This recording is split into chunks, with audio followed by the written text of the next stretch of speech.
मैं आपको बताना चाहूंगी यहाँ पे मुगिल ने एक बहुत बड़ी जानकारी दी है। उन्होंने कहा था 40 करोड़ जो थे वो वीरप्पन के पास थे और वीरप्पन ने एक बहुत बड़ा ट्रंक था, कुछ लोगों की मदद की, बहुत बड़ा ट्रंक था, उस ट्रंक में पैसे डालकर उसको कहीं जो जंगल है, जंगल के बीच में, जमीन के बीच में गाड़ा हुआ है।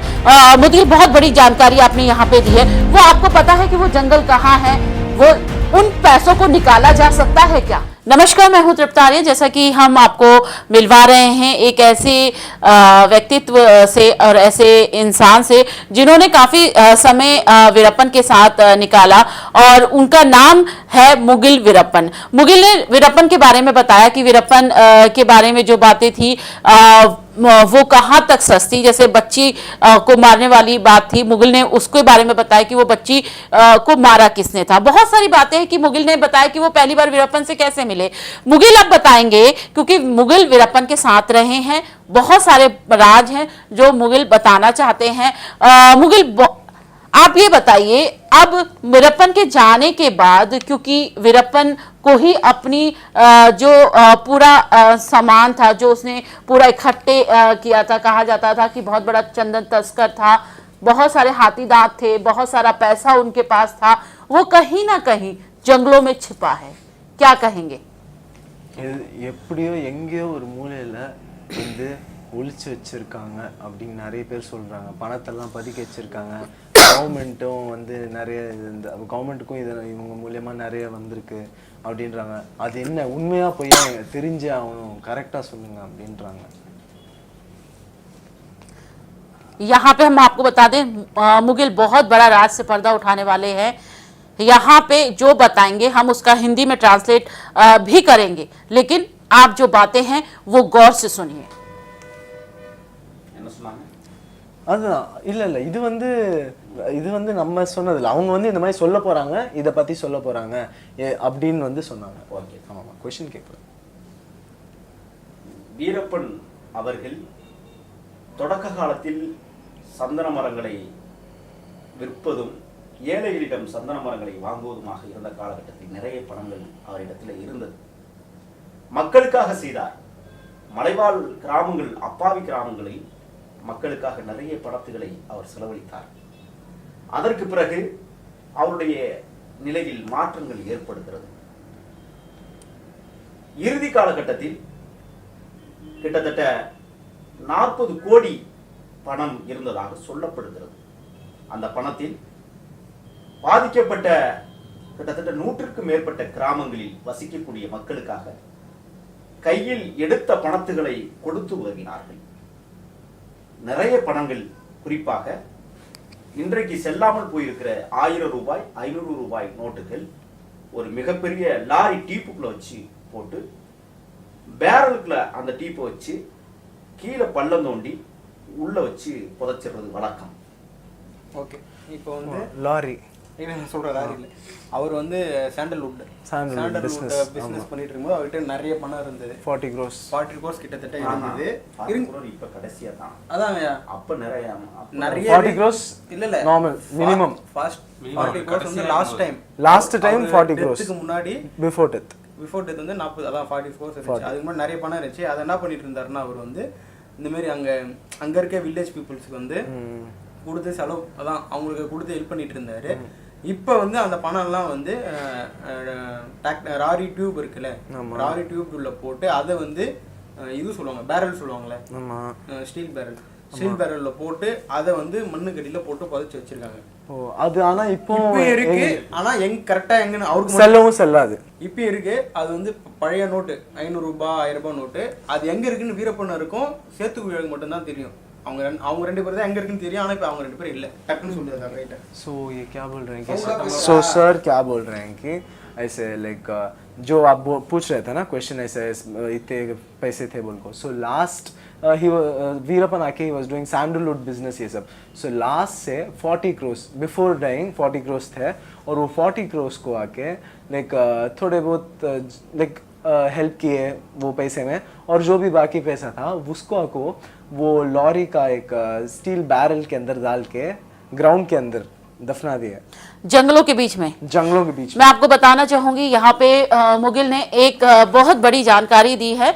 उन्होंने कहा था 40 करोड़ जो थे वो वीरप्पन के पास थे और वीरप्पन ने एक बहुत बड़ा ट्रंक था, कुछ लोगों की मदद की, बहुत बड़ा ट्रंक था, उस ट्रंक में पैसे डालकर उसको कहीं जो जंगल है, जंगल के बीच में, जमीन के बीच में गाड़ा हुआ है।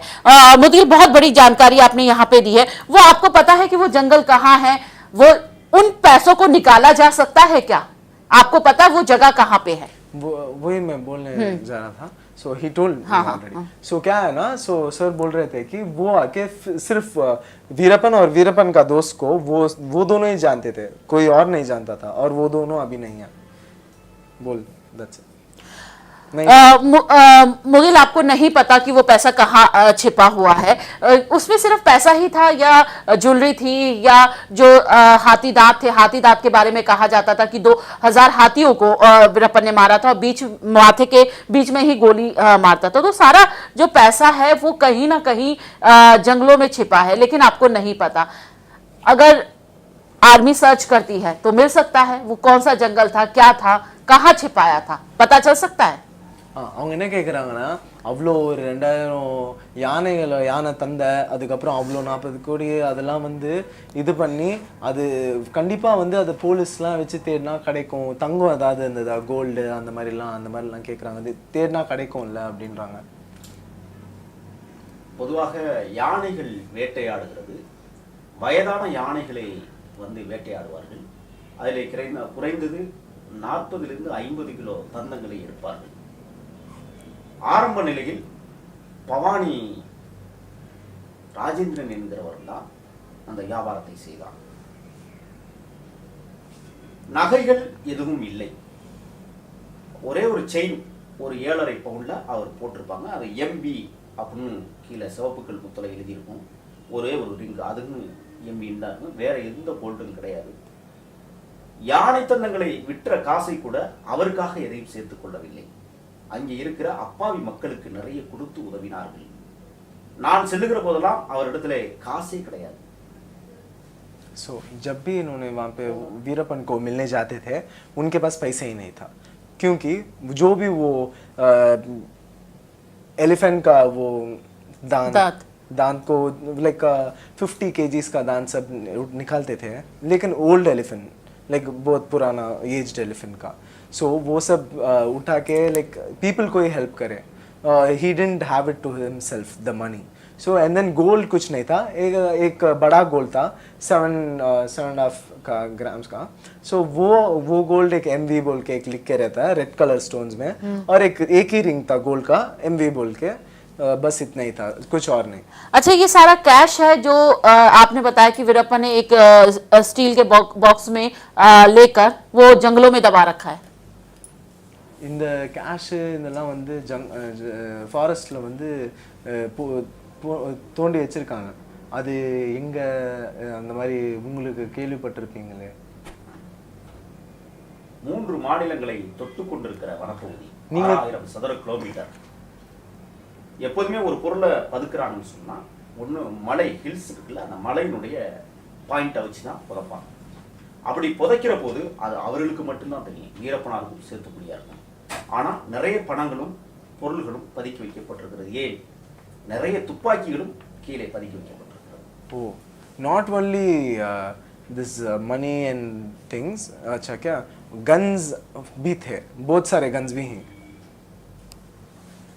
जैसा कि मुगिल बता रहे हैं कि उसमें पैसा ही नहीं, उसमें गन्स भी हैं, काफ़ी सारा सामान है जो मुगिल बता रहे हैं कि वीरप्पन ने मरने से पहले छुपाया था. और मुगिल ने ये भी कहा कि वीरप्पन और वीरप्पन के साथियों, एक और साथी था जिसके बारे में उसको पता है. मुगिल, यहाँ पर आप चाहते हैं कि आप जो इंडियन फोर्स है उसकी मदद करें, उनको जो वीरप्पन ने जो अपना खजाना छुपाया है उसके बारे में आप बताना चाहते हैं. और मैंने सुना है कि आप, जो हमारे सूत्रों से जो हमें जानकारी मिली है कि आप पॉलिटिक्स में आने में इच्छुक हैं, आपसे काफी राजनेता लोग आकर मिल रहे हैं.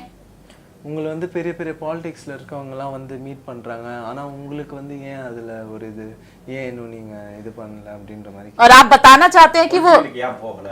நீங்க बोलो मैम। हाँ, आप बताना चाहते हैं कि वो पैसा कहाँ पे है? थोड़ा सा जिस तरीके से बताया था कि वीरप्पन ने काफी राजनेताओं से भी पैसा ले रखा था.